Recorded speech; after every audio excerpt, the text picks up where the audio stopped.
का करूं? आई तोहर याद निंदिया अच्छा राती में उड़ जाई। ऐसन का नाये यरौआ जुके मिलल का तो बुझाई 10 में करस लगिए जाई।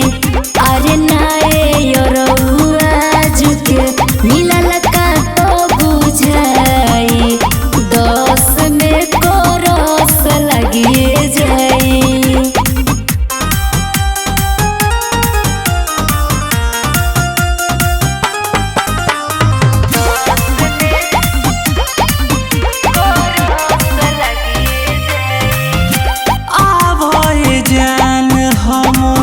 करब नहीं लेट हो 2 मिनट में जइहा कइए के भेंट हो।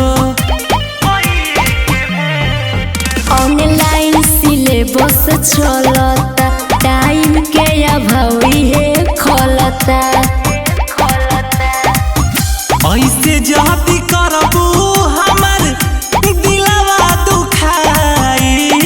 हरे ना हो नाये यरौआ जुके मिलल का तो बुझाई 10 में करस लगिए जाई।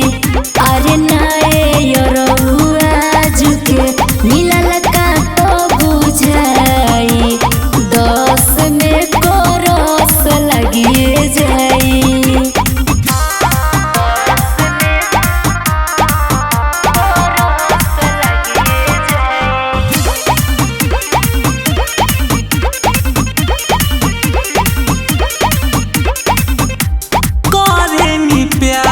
तुहसे जनबो से ज्यादा सच बोला न बोला तोहर का इरादा।